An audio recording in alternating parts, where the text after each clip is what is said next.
Crime petrol में तुम काफी दिखे थे ना, क्योंकि मैं वैसा ही था। मुझे दूर से देख के लगता था कि ये कहते चोर है चोर है, बच्चा उठाता होगा। आज भी फादर्स डे पे लोग स्टेटस पे वही लगाते हैं, जो बिना आंसू बिना आवाज के रोता है वो बाप होता है, जो बच्चों की किस्मत के छेद अपनी बनियान में पहन लेता है वो बाप होता है।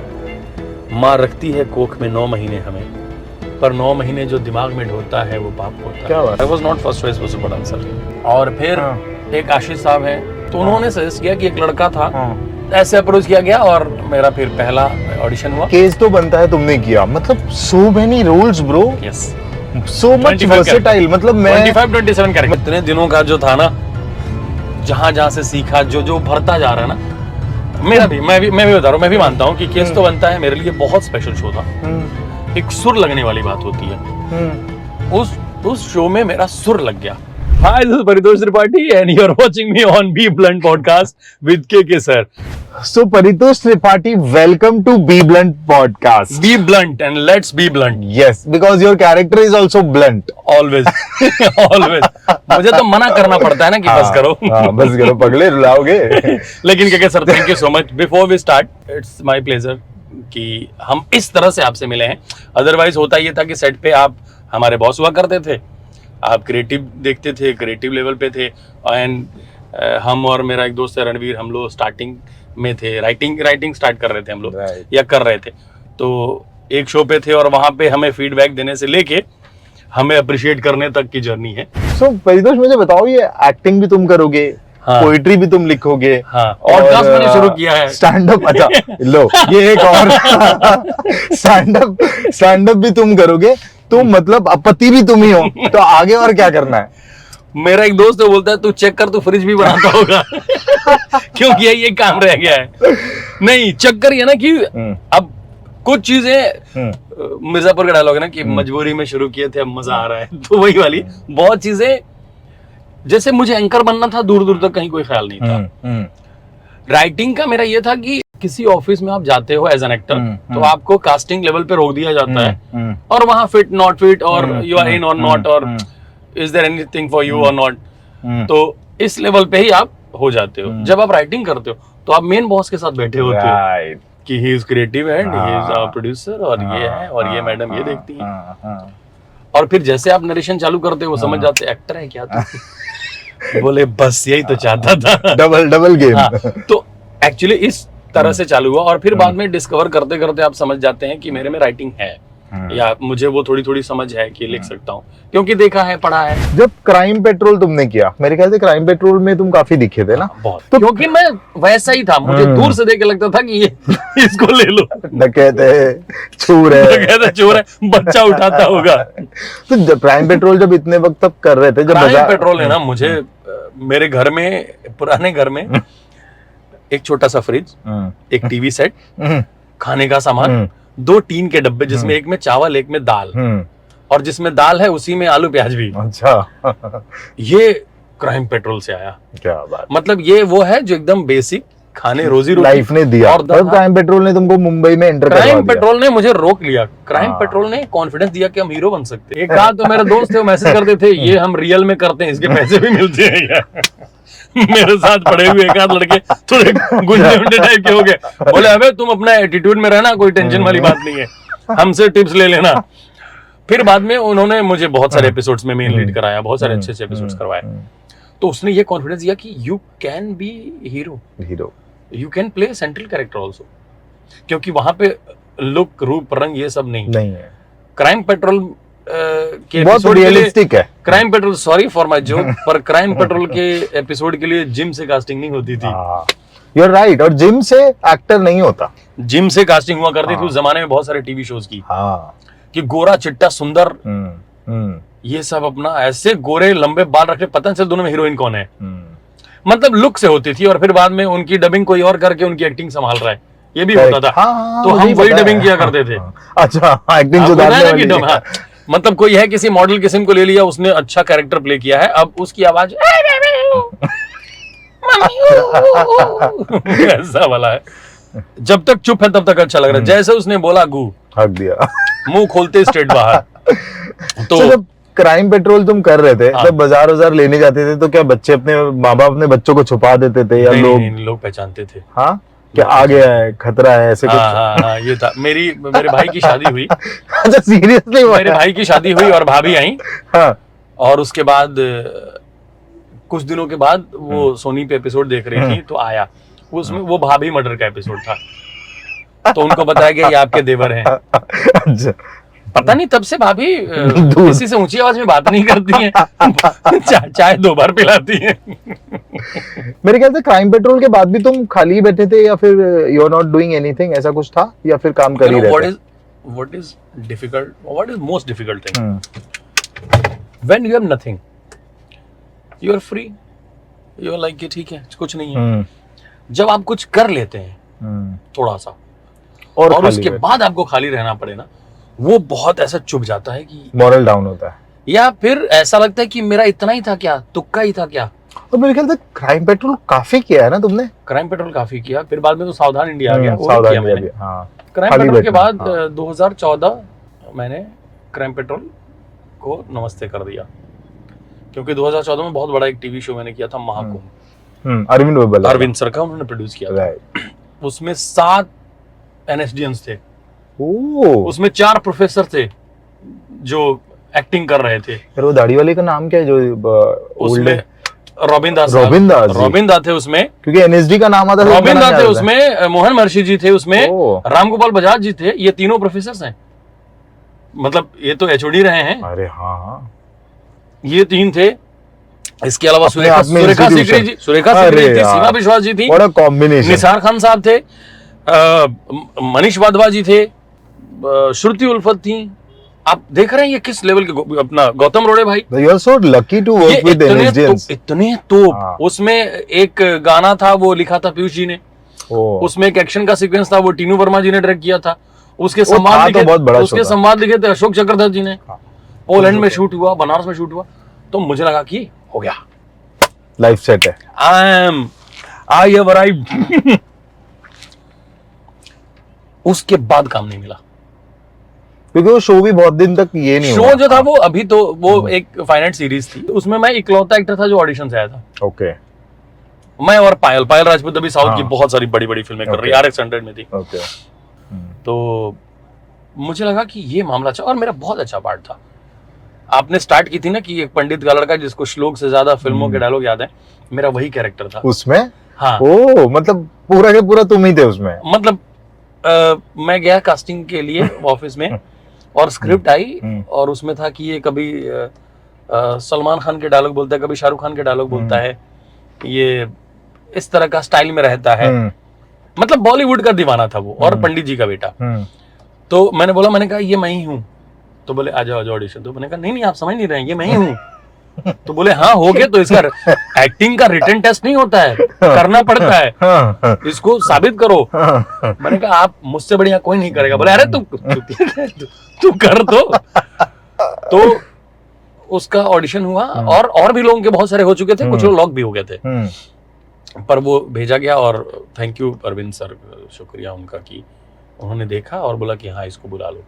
तो मैं सीधा वाराणसी, और वो हो गया। और वो करते करते उसमें मेरा पार्ट खत्म हो जाता है, जहाँ बनारस से कहानी इलाहाबाद चली जाती है, तो मेरा पार्ट खत्म हो गया था। तो मुझे याद अरविंद सर ने बोला था, मैं बनारस शूट कर रहा था, वहां से मैं घर चला गया, 2 दिन का गैप था, तो घर चला गया, आया। तो उन्होंने कहा कि तेरे को हमने बहुत याद किया, बहुत लोगों के साथ काम किया हमने, ऑब्वियस सी बात है कि इतना बहुत ग्रेट आदमी। तो अरविंद सर ने कहा कि हमने मिस किया तुझे एक्चुअली। तो मैंने कहा मेरा तो काम यहाँ खत्म हो गया सर, 2 दिन का शूट हो रहा है। तो बोले हाँ ठीक है, हम करते हैं, कुछ देखते हैं। तो मेरी री एंट्री हुई। अच्छा, शो में? उस शो में उतना ही था मेरा पार्ट। फिर बुलाया गया, और उसके बाद फिर तो गोली ही मरवा दिया उन्होंने कि अब दोबारा इसको मेरा मुंह न रहे। तब तक वो कल्मिनेशन की तरफ भी था शो। फाइनाइट ही थी ना वो? फाइनाइट थी, 120 एपिसोड, और अभी है बहुत कभी कभी उसके भी एक आध फैन मिलते हैं जो जिनको याद है। प्रोमो बहुत अच्छा था, बहुत किलर था, बहुत।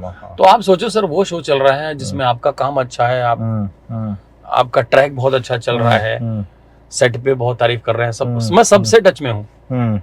अभी भी सबसे। अच्छा। निसार सर का शो होता है तो मैं जाता हूँ देखने, वो मेरा शो देखने आते हैं। मनीष सर के साथ अभी मैंने फिल्म की, गौतम भाई से मनीष आए तो दिन अभी बात इसमें भी होती था है। ना कोई तो फिल्म, गदर 2, गदर 2 में भी, और भूल भुलैया, भूल भुलैया में भी था। अरे गदर 2, पठान, भूल भुलैया, गुड एक्टर है यार। सुपर है। हाँ। तो उसके बाद मुझे, आप सोचो, उसके बाद मैं खाली था 2 साल।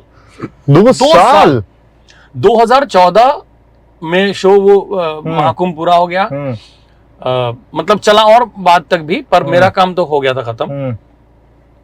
उसके बाद से लेके 2016 तक मैं सबसे खराब कंडीशन में था, बैक टू जीरो। और पता नहीं क्यों, मतलब क्या माइंडसेट होगा ना उस टाइम पे।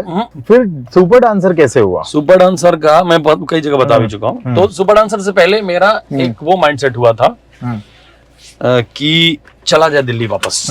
हाँ, मतलब बहुत मेरा चक्कर पता है क्या है, मैं जेन्युइन एक बात बता रहा हूँ। मेरी जो स्कूलिंग है ना, स्कूलिंग मतलब जो लाइफ की, थिएटर के दौरान जो सीनियरों से सीखा है, लोगों को देख के सीखा है, वो ये है कि मुझे ना मीडियोकर नहीं होना है, मुझे मध्यक्रम बल्लेबाज नहीं बनना है। मतलब हाँ, जब जरूरत हो तो खेल में वो हिस्सेदारी लेते हैं, पर मेरा ये है कि या तो ना हो, सांत्वना पुरस्कार नहीं चाहिए, या तो हो तो फिर एकदम ढंग का कुछ। मतलब अगर इस सब कुछ छोड़ छाड़ के इस फील्ड में आया हूँ और इसमें भी मैं एवरेज ही करूं, तो मैं क्यों आया, मैं क्यों क्या करूं? नहीं तो मैं कुछ और करता ना। अगर आपको लगता है कि आप ये बेहतर कर सकते हैं और इसमें भी आप एवरेज कर रहे हैं, और you are not getting your that meaty part या कैरेक्टर वैसा जो जिसमें कुछ कर सको आप, तो फिर आपको लगता है कि जैसे 20 लोग हैं वैसे हम भी वन ऑफ देम, वो नहीं होना था। तो मेरा था कि इससे अच्छा तो फिर, और महंगा भी, शहर महंगा है, मुंबई बहुत महंगा शहर है, और 2 साल लग गए खाली बैठने में। आपका सब कुछ खत्म हो जाता है, कितना ही पैसा तो आपने जुटा लिया होता है, और आप इनिशियल डेज में बहुत ज्यादा पैसे मिलते भी नहीं आपको एक्टिंग में। उसमें भी होता है कि आपने शूट आज किया तो उसके 90 डेज बाद आपको मिलते, तो आप वो टाइमलाइन सोचो सर, कि सबसे खराब पीरियड इसलिए मैं बोल रहा हूँ आज भी वही है, बहुत टाइम उस वक्त। तो मैंने सोचा कि इससे अच्छा है कि मैं कम भाड़े पे रहूंगा दिल्ली में, अच्छा, और एक्टिंग करनी है तो मैं जी भर के एक्टिंग करूंगा, थिएटर करूंगा। और मेरा ये माइंडसेट हो गया था कि नहीं, अब ठीक है, चलते हैं, चला जाए। फिर अपने मोहल्ले में ऐश्वर्या आई, अपना दिल फिर चक्कर खा गया। ये शहर जो है ना, एक उम्मीद की हरी झंडी दिखा के ना आपकी उम्र खरीद सकता है। करेक्ट। ये ले आपको हल्की हल्की मूंछ आई थी शहर में जब आए थे तो, और अब दाढ़ी पकने लगी है। ये 25 से 35 का जो 10 साल होता है ना, ये मुझे याद नहीं है। ये शहर निकल गया जवानी। एक शेर पढ़ा था किसी का कि बस जवानी का सौदा हुआ है मेरा शहर से। अच्छा, कहता है बूढ़ा होके गांव लौट जाना। क्या बात है। और लाइफ कितनी फास्ट भागती भी है। आया तुम्हारे पास कैसे सुपर डांसर आया कि आपको एक मजे की बात बताऊं। पहले मैं I am not first choice for, I was not first choice for super dancer. पहले अतुल श्रीवास्तव जी एक्टर हैं, उनको अप्रोच किया गया था। गोपाल दत्त जी हैं जो टीवी, गोपाल को जानता हूं मैं, उनके लिए किया था। इनफैक्ट उन लोगों ने शायद पंकज भैया को भी वो कंसिडर किया था इस मामा जी के लिए। यस मतलब कि ये इनको बात करते इनको, और अतुल जी से तो शायद बात भी हुई थी या भी है। ओके, गोपाल सर को भी ऑफर किया था, मुझे अच्छी तरह से याद है। और फिर एक आशीष साहब हैं जो तब स्टार में थे, और स्टार का एक हमने बहुत बड़ा डिजास्टर शो किया था, अच्छा, कॉमेडी का। तो उसमें था कि वो शो नहीं चला, तो फिर उसके बाद था कि अब तो बंद ही हो रहा है तो जो मर्जी कर लो। तो हमें भी छोड़ दिया गया चाबी देके कि सिमरन कर ले एक्टिंग। अच्छा, तो हमने कुछ एक्ट्स किए थे वही लास्ट के, वो उनको याद थे। अच्छा, कैसे क्या चीज है ना, कोई चीज खराब है उसमें से भी कुछ बेहतर हो सकता है। मैं वही सोच रहा हूँ। तो सर तब स्टार में थे और बाद में वो सोनी में चले गए। तो उन्होंने सजेस्ट किया कि एक लड़का था, एक शो हमने किया था बहुत बड़ा कॉमेडी का जो नहीं चला था, अनफॉर्चुनेटली वो नहीं चला। सुनील ग्रोवर सर का शो था वो, जब कपिल सर का शो के बाद उन्होंने अपना स्टार्ट किया था, मतलब जिसमें वो मेन चेहरा थे, उसमें मैं राइटिंग थीम में था। फिर बाद में मुझे एक्टिंग में ले लिया गया था। सो वो तुम्हारी पॉलिसी है हमेशा से। हाँ, अब पहले थे, अभी भी मैं इस पॉडकास्ट में राइटर ही आया था दोस्तों। फिर इन्होंने कहा कि तुम आओ, तुमको गेस्ट बना लेते हैं। नहीं भाई, you are the guest, you are the star. हाँ तो फिर सो अब ऐसे अप्रोच किया गया और मेरा फिर पहला ऑडिशन हुआ जी। और बहुत खराब हुआ, अच्छा। क्योंकि मतलब एंकरिंग का नहीं पता था ना कैसे क्या है। हाँ उसमें था कैमरे को देख के बोलो, मैंने कहा अरे देख के थोड़ी बोला जाता है, आसपास देखना होता है, तुम लोग कौन से लोग हो? फिर बोले नहीं, लुक इनटू द कैमरा। मैंने कहा अरे एज पे देखो, ये हल्का सा यहाँ, तुम लोग यार क्या समझोगे? वो बोले नल्ला लौंडा है, इसको कुछ नहीं पता है। बोले आप देखो, मानो कि ये कैमरा शिल्पा जी है, ये कैमरा अनुराग जी है। अब मैं कैमरे को देख के, मेरे को दिख ही नहीं रही इनको शिल्पा जी है। बोले क्या दिख रहा है? बोले कैमरा। बोले अरे तो ऐसा कर करके अच्छा बोले कि आप फिर से आओ। मैं फिर से गया, फिर से खराब। पर अपने को हुआ कि शायद वो जिस सुर में स्क्रिप्ट लिखी गई थी जी, ना, वो मेरा सुर नहीं था। अच्छा, वो तो जेनरिक ऑडिशन की स्क्रिप्ट थी ना, तो वो मेरा सुर नहीं था। मैंने कहा क्या मैं अपनी स्क्रिप्ट एक बार परफॉर्म कर सकता हूँ? मतलब अपना लिखा हुआ कुछ कुछ अब इसमें जोड़ घटा सकता हूँ। बोले वही तो करना होता है। इम्प्रोवाइज। हाँ, बोले वही करना होता है, ये तो आपको दे दिया गया, अब अपना देखो आगे पीछे, क्योंकि 12 घंटे की शूटिंग है तो 12 घंटे का नहीं लिखा होता है, आपको करते रहना है। मैंने कहा ठीक है, तो फिर अपना किया और वो चल गया। उसमें था कि 2-3 लड़कियां थी क्रिएटिव में, बहुत अच्छी बंदियां। वो बैठ के बोलती थी कि मानो कि मैं शिल्पा जी हूँ, मानो कि ये गीता जी हैं, मानो कि मैं अनुराग जी हूँ। मैंने कहा आप तीनों मुझे अनुराग जी ही लग रहे हैं। मैंने कहा एक बार बंदी चेंज करके देखो, फिर देखो मैं शायद अच्छा मेरे। तो फिर ये जिस दिन की बात है ना, ये मैं सब चिढ़ के बोल रहा था। उनको फनी लग रहा था, पर मैं इसे ये सब, मैंने कहा एक बार लड़की चेंज करके देखो, ये क्या बात होती है? इतनी देर तक बात करूंगा तो बच्चे डांस कब करेंगे? तो फिर उनको ऑडिशन अच्छा लगा। अच्छा लगा। फिर और उसके बाद फिर कोई बातचीत नहीं। अच्छा, फिर शुरू हो गया। तो मैं भी वाकिफ था कि बातचीत नहीं, मतलब कि कोई कॉल नहीं, कोई नहीं कि ठीक है तुम्हारे साथ कर रहे हैं। अच्छा, हमारे वहां एक ये है कि कोई चीज जब होने का प्रोसेस होता है ना, तो खूब सारी बात होती है कि हाँ ऐसा, और जब वो आप नहीं कर रहे होते हो तो फिर आपको कोई इस लायक भी नहीं समझता है कि वो आपको बता सके। ये बड़ा अजीब है कि आपको रिवर्ट तो दो कि भाई it's not working out anymore. बहुत सारे सीनियर्स के साथ होता है, आज भी होता है। फिर इन लोगों ने तो कोई बात ही नहीं। मैंने कहा क्या हो गया?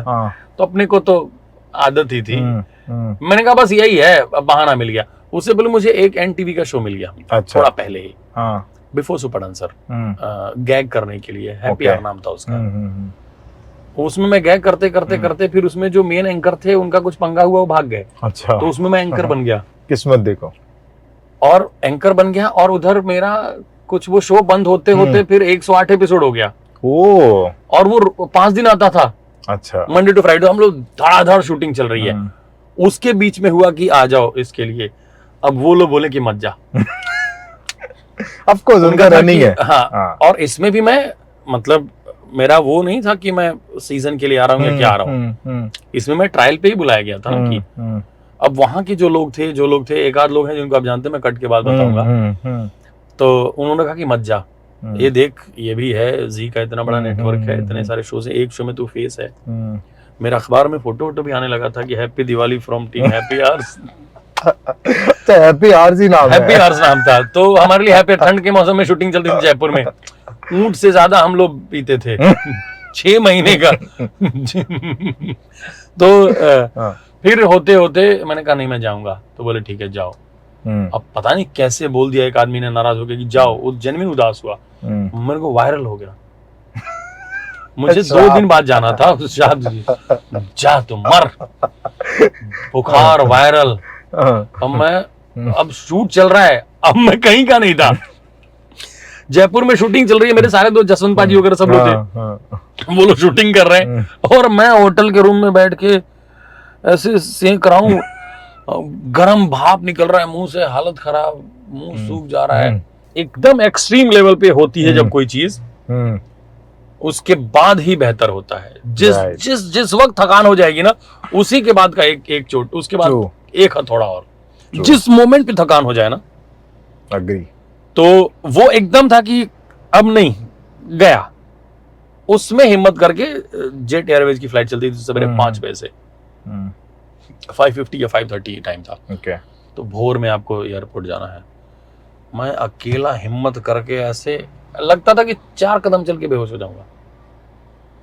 उसी हालत में मैं आया एयरपोर्ट से सीधा चेंबूर आरके स्टूडियो में पहला सेट लगा था इनका सुपर डांस का।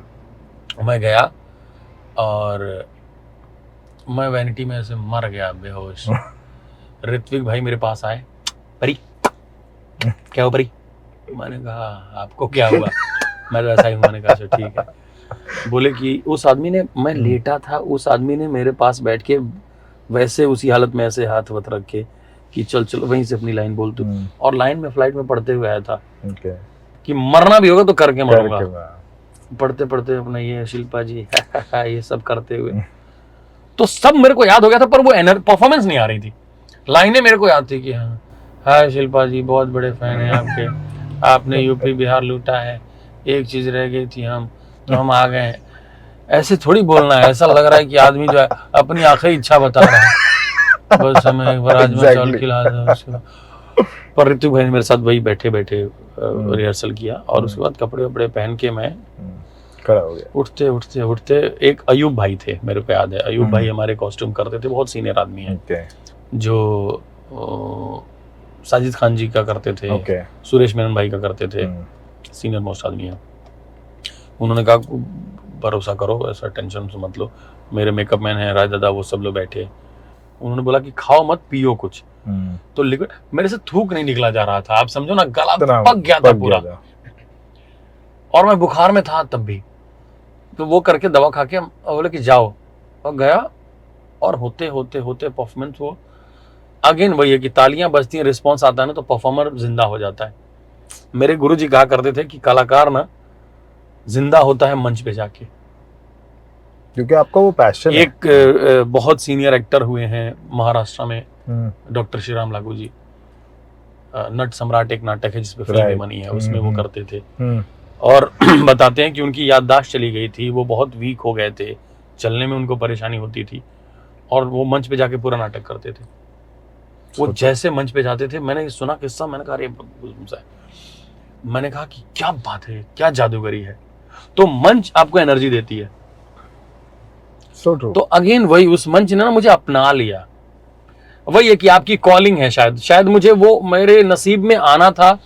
मुझे पोइट्री वहां से करनी थी, मुझे वहां से अपने फादर पे बात करनी थी, मुझे ओम जी की लाइनों को रिसाइट करना था वहां पे, मुझे अपनी कविताएं पढ़नी थी, शायद इतना कुछ होना था, इसलिए उसने उस हालत में एक्सेप्ट कर लिया। उसके बाद आपको पता है उसमें शायरी नहीं थी हमारी परफॉर्मेंस में, जनरली मैं भूल गया। अच्छा, तो इम्प्रोवाइज के चक्कर में मैंने शायरी बोल दी, क्योंकि उन लोगों को भी पता नहीं था तुमको शायरी आती या नहीं आती। किसी को नहीं पता था। हाँ, because you are new to them. बिल्कुल, हाँ बिल्कुल। मुझे एंकरिंग आती है नहीं पता था उनको, और ना मुझे पता था। तो वो होते होते हो गया, और मैं आपको बताऊं, मैं वैनिटी में आया और मैं आके धप हो गया। कुर्ता बनियान पसीने में, तो पसीना जब बहुत होता है तो बुखार निकलता है, तो मेरा बुखार निकला था, और अयूब भाई बता रहे थे कि बनियान कड़क हो गई थी, वो हमने फेंक दिया, उसमें इतना पसीना निकला, और मुझे लगा कि मुझे किसी ने से निचोड़ के फेंक दिया है, और मैं ऐसे था, उतनी ही एंट्री थी, फर्स्ट एंट्री, वो बेहोश हुआ, फिर वापस ऐसे, और वापस मैं घर गया। अगले दिन जयपुर की फ्लाइट थी मेरी। इन लोगों ने बोला कि अब आप तो आ जाओ इधर वापस। मैंने कहा नहीं, उधर जाना है। तो बोले ऐसे कैसे होगा? मैंने कहा तो फिर मैनेज करते हैं। तो उधर मैंने बोला कर लोगे मैनेज? बोले तू ही है, बता। तो फिर हमने दोनों एक साथ करना चालू किया, और वो मैंने किया, उसको कंटिन्यू किया था। उसके बाद इंडियन आइडल किया था 2017 में। तो इंडियन आइडल में होता था कि मैं जयपुर शूटिंग करके फिर रात की फ्लाइट पकड़ के आता था, मॉर्निंग की फ्लाइट पकड़ के आता था यहाँ पे, इंडियन आइडल की शूटिंग करता था, फिर रात को फ्लाइट पकड़ के वापस जयपुर, तो वहां शूटिंग ऐसा कई बार किया। तो वैसा हुआ। मेरे को याद है, मेरे एक होता है ना कि किसी के लिए क्या मोमेंट है जहां से लगता है कि कुछ चीजें बेहतर हो गई या बदल रही हैं, वो है वो फादर वाली कविता। क्या थी वो कविता? पिता रोटी है, कपड़ा है, मकान है, पिता नन्हे से परिंदे का बड़ा आसमान है, पिता है तो घर में प्रतिपल रहा है, पिता से माँ की चूड़ी बिंदी और सुहाग है, पिता है तो बच्चों के सारे सपने हैं, पिता है तो बाजार के सब खिलौने अपने हैं। तो दैट टाइम पापा आईसीयू में थे। अच्छा, शूटिंग के टाइम पे ही? हाँ, और मैं जा नहीं सकता था देखने, लेकिन शूटिंग कर रहा था। अब शो मस्ट गो ऑन नहीं है, शो मस्ट गो ऑन ना, बहुत अच्छी लाइन लगती है सुनने में, लेकिन उसको उतनी ही एक्सपीरियंस करना। हाँ, वो बोल के अच्छा लगता है, बोल के कूल लगता है। ये ओम जी की पंक्तियां हैं जो हमने रिसाइट की थी वहां पे, पता नहीं कहाँ से याद आ गई, कभी बचपन में कहीं से दिमाग में आई होगी, और लोग ताली बजा रहे हैं, कुछ लोग आके मेरे को बधाई दे रहे हैं कि तू हिट हो गया शो अच्छा, में, वो वायरल हो गया था, और उनको मैं बता नहीं सकता था कि मेरा क्या चल रहा है। मैंने कहा मैं जल्दी से, मेरा आज का पैकअप हो, मैं जाऊं, तो उनको लगा कि ये सेलिब्रेट करने जा रहा है, उनको कुछ बैक स्टोरी नहीं अच्छा, पता उनको बताया ही नहीं। मुझे तो शिल्पा मैम ने बिना लुक में देखा ही नहीं था। मैं नॉर्मल कैसा दिखता हूँ, मतलब मुझे मामा जी के लुक में ही देखा मुझे था। सेट पे बहुत लोगों ने नॉर्मल लुक में देखा ही नहीं था कि मैं रियल में कैसा दिखता हूँ। सबसे पहले इंसान थे जिन्होंने देखा वो थे अनुराग सर। अच्छा। मैं शॉर्ट्स और टी शर्ट में आया सेट पे, और गाड़ी से उतरा तो अनुराग सर से मैं गया, उनसे मैंने पैर छुआ आशीर्वाद लिया, तो बोले कि कैसा है तू, बड़ा अच्छा है, अच्छा कर रहा है, अच्छा कर रहा है, सही जा। मैंने कहा पहचानते मुझे? बोले हाँ, तू मामा बनता है। मैंने कहा ये है डायरेक्टर बंदा, तो शायद इसलिए उन्होंने लूडो में मुझे कास्ट किया, क्योंकि उन्होंने मेरा वो रूप भी देखा था। हाँ, अच्छे डायरेक्टर हमेशा अच्छे एक्टर्स को ये करते हैं। तो मुझे बताइए कि परितोष, जैसे उस टाइम पे फादर जो आईसीयू में थे, सारा काम, मतलब देखो, अगर तुम्हारी पूरी जर्नी देखो तो उनका बहुत बड़ा हाथ है, मतलब to push you through. And मेरे ख्याल से वो फादर वाली कविता से तुम्हारे ग्राफ में काफी नहीं, वो मुझे आ गया एक, तब तक व्हाट्सएप आ चुका था, तो मुझे अलग अलग मैसेजेस आने लगे थे। मुझे याद है कि कहीं कोई भुवनेश्वर से आ रहा है, कहीं कोई दिल्ली से आ रहा है, कोई बिहार से आ रहा है, कोई यूपी से आ रहा है, कहीं अलग अलग। तो मैं समझ गया कि ये पहुंच रहा है। यूट्यूब तो था ना, तो वो वीडियो वीडियो वीडियो वायरल अब चीजें करवाई जा रही, वो ऑर्गेनिक इतना वायरल है। 7 साल 8 साल हो गए, आज भी फादर्स डे पे लोग स्टेटस पे वही लगाते हैं, और नहीं तो दूसरी कविता जो लगाते हैं वो बाप होता है, जो पंकज भैया ने रिसाइट की है, मेरी लिखी हुई कविता। बताओ बताओ, सुनाओ। जो बिना आंसू बिना आवाज के रोता है वो बाप होता है, जो बच्चों की किस्मत के छेद अपनी बनियान में पहन लेता है वो बाप होता है। माँ रखती है कोख में 9 महीने हमें, पर 9 महीने जो दिमाग में ढोता है वो बाप होता है। क्या बात है। घर में जब सबके नए जूते आते हैं, बाप के तलवे घिस जाते हैं। जो अपनी आंखों में दूसरों के सपने सजोता है वो बाप होता है। बाप निवाला होता है, बाप रखवाला होता है, बाप अपनी औलाद से हार के मुस्कुराने वाला होता है। ये लाइन सुनिए आप, जो मैंने फादर को महसूस किया है। बाप निवाला होता है, बाप रखवाला होता है, बाप अपनी औलाद से हार के मुस्कुराने वाला होता है। बाप करता है, कहता नहीं। बाप करता है, कहता नहीं। जब बाप समझ में आए तब तक वो पास रहता नहीं। बहुत सही बात है यार। तो देखो ना, तुम्हारी पूरी अगर जर्नी सर्कल देखा जाए तो तुम्हारे फादर का बहुत बड़ा हाथ है। मतलब वो कविता ने शायद तुमको बहुत ज्यादा वायरल किया, या फिर है ना, तुम्हारा जो है वो सुपर डांस में ग्राफ बहुत बढ़ गया। मैंने कहीं तो बाप वाली कविता से ही मेरी पहचान है एक्चुअली। हाँ, मैंने कहीं तो सुना था कि कुछ वक्त के लिए तुम गए थे सुपर डांसर में। हाँ, देन 2-3 एपिसोड के लिए। हाँ, देन इट बिकम 3-4 इयर्स ना, 3-4 साल किया होगा। मैं तो स्टार्टिंग में 200 एपिसोड किए, सोचो, 4 सीजन्स। सो क्या आज उनकी याद आती है? How important he is for you, अगर तुम अपने शब्दों में उनको बयान करो तो? लाइफ में जब भी कुछ सबसे अच्छा होगा, आप अपने फादर को मिस करोगे, और लाइफ में जब सबसे ड्राई फेज चल रहा होगा, सबसे कुछ बुरा हो रहा होगा, आप उदास हो गए, तो भी आप मिस करोगे। तो ये चीज रोज होती है, रोज कोई ना कोई ऐसा मोमेंट आता है। जैसे कि उन्होंने मुझे स्ट्रगल करते देखा, उन्होंने मुझे छोटे छोटे काम के लिए भागते परेशान होते देखा, पर अभी यह है कि ये वाला देखे होते ना तो उनको थोड़ा सा अच्छा लगता, क्योंकि मिडिल क्लास फैमिली बहुत डरपोक फैमिली होती है। हमें एक्सपेरिमेंट करने में डर लगता है, और हर फादर को, हर पेरेंट्स को लगता है कि बच्चा जो है वो सेफ रहे, बच्चा जो है वो सुरक्षित लाइफ रहे, सिक्योर रहे। एक्चुअली सिक्योर चाहिए जिंदगी, जिसमें काम भी हो, पैसे भी हो, नॉर्मल लाइफ। तो इस चक्कर में वो नहीं चाहते कि कुछ और एक्स्ट्रा हो, कुछ और करे। ग्रेजुएशन कर लिया, फिर मास्टर्स करो, कर लो, पढ़ाई कर लो, तुम्हें टीचर में जाना है उसमें जाओ, तुम यूपीएससी के लिए कर लो, तुम कुछ और कर लो, और थिएटर शौकिया तौर पे तुम करो, इसमें कोई आपत्ति नहीं थी। पर यही रोजी रोटी है, ये बहुत बड़ा रिस्क था, इससे वो घबराते थे। उनको लगता था कि पता नहीं इसका कुछ होगा कि नहीं। तो मेरा वही है कि मैं चाहता कि ये वाला भी देखते। जैसे अब मैं उनको मुंबई कभी साथ में फ्लाइट में बैठ के आते हैं हम ना, या यहाँ पे जो पार्टियां हो रही हैं, जहाँ पे मैं जा रहा हूँ, कोई अवार्ड शो हो रहा है जहाँ पे मैं जा रहा हूँ, तो मैं उनको बुलाता ना सेट पे कि आओ बैठो देखो, कुछ नहीं, वो अगर मेरे किसी सेट पे कुर्सी पे बैठे हैं तो मेरे लिए सबसे, मैं अगर किसी अवार्ड शो में अपने फादर के साथ जाऊं तो मुझे अवार्ड वहीं मिल गया कि मैं उनको वहां ले जा पा रहा हूं। तो वो नहीं हो पाया, तो हम कोशिश करते हैं कि माँ के साथ जितना जो किया जा सके तो उसके लिए किया। क्योंकि जब फादर्स नहीं हो, फादर बड़े इंपॉर्टेंट होते हैं यार। मतलब जब आप अकेले हो या जब आप किसी को, आपको किसी सजेशंस की जरूरत हो, तो आपको लगता है कि अगर फादर होते तो वो बताते जरूर। बिल्कुल, पहले आपको लाइफ में जब भी कुछ आपको पूछना होता था, आप अपने फादर के पास जाते थे। अब आपको गूगल के पास जाना पड़ता है, जिसमें कंडीशन है कि नेटवर्क होना चाहिए। बाप का नेटवर्क कभी नहीं कटता है, वो आपके लिए 24/7 उपलब्ध होता है। इफ यू नीड एनीथिंग, अगर कभी अब नहीं बोलोगे तो भी समझ में आ जाता है कि बताओ क्या चाहिए। या वो बहुत सारे बाप हैं जो मैंने देखा, वो चुपके से अकाउंट में पैसे दे देते हैं या चुपके से कोई ऐसा सपोर्ट कर देते हैं। अभी तो बहुत सारे बच्चे हैं जिनके फादर्स आते हैं सेट पे उनको एक्टिंग करवाने, या मुंबई छोड़ने आए हैं। बहुत सारे मेरे दोस्त हैं जिनके फादर आए यहाँ पे पहुंचाने की, जा बेटा तू एक्टिंग में ट्राई कर, तेरा मन है। इतनी बड़ी बात है, वो सपोर्ट सिस्टम तो है यार। मतलब वो आप अपने परिवार के सपोर्ट के बिना लाइफ में बहुत कुछ नहीं अचीव कर सकते हो। थोड़ा बहुत आप अचीव करोगे पर बहुत ऊंचाई नहीं देख सकते हो। और आप अपने माँ बाप को दुख देके भी कोई अपनी सक्सेस एंजॉय नहीं कर सकता, क्योंकि जिसने आपको जन्म दिया, जिसने आपको पैदा किया, उसको आपने अगर नहीं देखा या उसको आपने नहीं संभाला तो आप किसी के नहीं हो सकते। मैं बता रहा हूँ कि एक मैं शो के लिए गया और बहुत बड़ा शो चल रहा था तब टीवी का, और वो देख के मुझे उसमें बुलाया गया। मैंने 3 दिन शूटिंग की और उसमें जो मेन लीड लड़का था, वो पता नहीं उससे क्या ईगो क्लैश हो गया हमारा। अच्छा। और उसने हटवा दिया मुझे।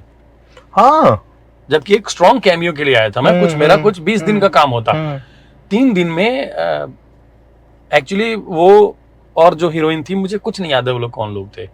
देख के तो मैं अभी भी गाली दे सकता हूँ, पर मेरा कुछ था तो उसमें शो का नाम बताओ, कमेंट में बता मैं बिल्कुल नहीं बताऊंगा। मैं नहीं बताऊंगा ना चैनल बताऊंगा। तो मेरा भी रहा मेन लीड के नाम मेरे साथ ये एक ही बार हुआ है। गूगल करके बताइए ये बंदा किसमें कैमियो में आया था। अरे तौबा। हाँ तो नहीं, पर अब उस आदमी का भी माइंडसेट सोचो ना कि पूरा यूनिट उसके पीछे, सर ऐसे सर वैसे, सर पादे क्या आप। ये इंडियन टेलीविजन का प्रॉब्लम है। और उस आदमी को भी लगता था कि वो पचीनो का बड़ा वाला टट्टा है।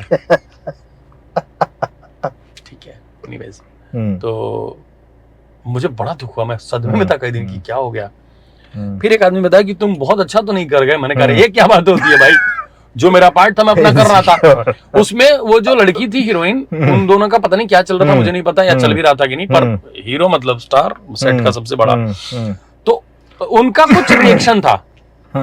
उसके बाद मेरी कोई लाइन थी तो हम शूट कर रहे थे, तो उन्होंने वो रिएक्शन नहीं दिया। तो उसके बाद कट हुआ तो कोई आदमी आया भागता हुआ और बोला कि अरे यार वो लाइन तुमने नहीं बोली। तो वो लड़की भी, हाँ आपकी वो लाइन थी, उसके बाद मेरी एक लाइन थी। मैंने कहा उससे पहले आपका एक रिएक्शन था। तो उनको ये बात बुरी लग गई कि तुम कौन मुझे सिखाने वाले। अच्छा। तो उन्होंने बोला कि you are not suppose to say anything, you are not suppose to teach me, direction team है यहाँ पे। तो मैंने कहा ठीक है, ओके। उसके बाद फिर एक मोमेंट आया जिसमें कुछ गड़बड़ी हुई, तो उन्होंने कहा कि ये बहुत अच्छा था, इसमें ये कर। मैंने कहा you are not suppose to teach me, give and take, खत्म। और इस बात पे बुरा मान गया हीरो, जिसका पता नहीं क्या वास्ता है इस कहानी से। वो बंदा बुरा मान गया और आई गई बात खत्म। 3 दिन के बाद कॉल टाइम नहीं आया। मैंने कहा आज का शूट का क्या हुआ? तो बोले वो ऐसा ही था, बहुत अच्छा पार्ट था, मैं थोड़ा बता दूंगा तो पता चल जाएगा। वैसे भी कमेंट में लोग बताएंगे, ये सब ना पता करो, छोड़ो। क्राइम पेट्रोल से कॉमेडी सर्कस, ये है मजा। मुझे मेरी जर्नी में, मेरे बनने के इस क्रम में मेरे परिवार का बहुत सपोर्ट है, क्योंकि फादर अंग्रेजी के प्रोफेसर, माँ हिंदी की टीचर, 2 बहनें दोनों हिंदी में प्रोफेसर, बड़ा भाई प्रोफेसर और पोएट ऑल्सो। और तो ये पढ़ी लिखी फैमिली, ये हमसे बड़े और तुम भी पढ़े लिखे ही हो, मतलब उतना नहीं, वेल रेड हो, लिटरेचर की जानकार हो। यार लिटरेचर बोलने में बड़ा अच्छा लगता है, लेकिन कितने हैं उसके जानकार? हाँ ये बात भी है। लिट फेस्टिवल में जाना इट्स नॉट इजी। मुझे बताओ ये जो बदन पे लिखने का जो पोयम में है, मतलब पेपर पेन कुछ मिला नहीं था? वो सुनाना मुझे जरा। सबसे खूबसूरत शेर वो होता है जो किसी कागज पे कलम से नहीं, किसी के बदन पे चुपचाप उंगली से क्या लिखते हैं। बात है, क्या याद बात आ है, गया आपको? क्या बात मैं तुम्हारे बदन पे लिखता था, तुम रूह पे चित्र बनाती थी। हाँ। मेरी महक रह जाती थी तुम्हें, हाँ। तुम बार बार नहाती थी। तुम्हें मैगी पानी वाली पसंद थी, मुझे सूखी। एक बार गुस्से में नहीं खाया था, तुम भी तो रही थी भूखी। क्या बात, तुम्हें याद है तुमने सिगरेट पीने की लत छुड़ाई थी, हाँ इसी पे तो पहली लड़ाई थी। क्या बात। तुम्हें याद है तुम नेल पॉलिश का रंग बदलती थी, मैं तुम्हारा हाथ पकड़ के नहीं चला, सॉरी मेरी गलती थी।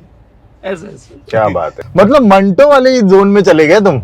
मंटो और जॉन एलिया, हाँ मिक्सचर है। अगर आपने इनको नहीं पढ़ा ना तो आपने कुछ नहीं पढ़ा, मतलब ओफो अरे रे।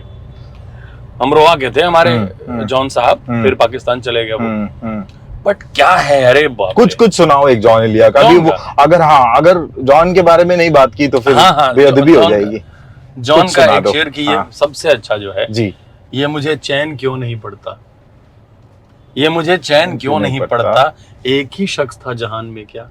क्या बात है, क्या लाइन है, क्या डेप्थ है, देखो क्या लाइन है। शर्म वहशत झिझक परेशानी, वो परेशानी बोलते हैं जी। शर्म वहशत झिझक परेशानी, नाज से काम क्यों नहीं लेते आप जी वो, मगर ये सब क्या है, तुम मेरा नाम क्यों नहीं लेते। ओहो, क्या है, मतलब वो मारता है सीधा दिल पे, लगती है आपको चीजें। और मंटो की तो बहुत सारी कहानियां अपने को जबानी याद थी। ठंडा गोश्त हो, चाहे बू हो, चाहे काली सलवार हो, चाहे सलवार। अच्छा, सुनने वालों के लिए लगेगा कि यार क्या है, और ये कौन लोग हैं जो यूट्यूब के और पॉडकास्ट में इस तरह की बात कर रहे हैं, ये कुछ कंट्रोवर्शियल क्यों नहीं कर रहे हैं। बोले लिखता बदन पे है और ऊपर से काली सलवार की बात कर रहे हैं। साहब की 5 कहानियां बहन थी जी। उनकी सबसे अच्छी कहानी जो है, जिसके बहुत सारे शोज हुए हैं, बहुत सारा प्लेज हुआ, वो है टोबा टेक सिंह। बड़ा क्लासिक यार। ओहो, उसमें कोई एक संवाद आता है कि साहब जी मेरी कुतिया ने पिल्ले दिए हैं जी, आप बताएंगे किसे हिंदुस्तान भेजें किसे पाकिस्तान।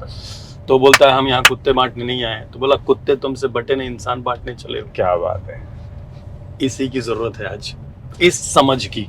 मतलब आज की डेट में राम और रहीम क्या खाएगा, कहाँ रहेगा और क्या पिएगा, इसका फैसला जो है वो लोग करेंगे जो हमारे सो कॉल्ड मुलाजिम है। हाँ कितनी अजीब बात है कि जनता राजा है बट असली राज कोई और करता है। चाणक्य ने जो बोला था एक वक्त पे, वो आज की वो सच्चाई है मुझे लगता है। शादी के पहले तुम ज्यादा बेहतर एक्टर थे या शादी के बाद ज्यादा बेहतर एक्टर हो गए हो? बेहतर एक्टर मैं अभी भी नहीं हूँ, मैं बताऊं। ये जो है ना, ये जिस दिन आपने मान लिया, मुझे लगता है ये चलने वाला ये क्रम है, ये चलता रहेगा, ये अनवरत है। ये करत की विद्या है। नादिरा ज़हीर जी कहती हैं कि ये करत की विद्या है, जितना करते जाओगे उतना मचते जाओगे। तो अभी अपना पुराना कोई काम देखते हैं तो ऐसा लगता है कि क्या है, क्यों किया, और बेटर हो सकता है, और अरे बंद करो, बंद कर दो। ठीक है, और आज जो हमें अच्छा लग रहा है, कल को हो सकता है इसके बारे में कहेंगे कि अरे ठीक है, ठीक ही है, ठीक है। उस टाइम के हिसाब से, उस टाइम, उस सिचुएशन, उस समझ के हिसाब से जो आपने किया या जो आपसे करवाया गया, उसके हिसाब से आप अपना बेस्ट ही देते हैं। कोई आदमी जानबूझ के खराब थोड़ी करता है कि यार चलो चलो सुबह सुबह खराब एक्टिंग करते हैं। बट हाँ, मैं बेहतर इंसान हूँ अब शादी के बाद। मतलब बीवी ने सुधार दिया है, बीवी ने काफी सुधारा। और हमारे जो फादर इन लॉ हैं वो आर्मी से रिटायर्ड हैं, पर इन हाथों ने हथियार छोड़ दिया, चलाना नहीं भूले। तो कभी ऑफ ड्यूटी नहीं होते सोल्जर्स। और बेटी ने भी ऑफ ड्यूटी सीखा होगा। वो पहाड़ी है। ये ऊंट कभी भी पहाड़ के नीचे आ सकता है। हमारे 12 के बारे में बात करना चाहूंगा। अरे बाबा, हाँ।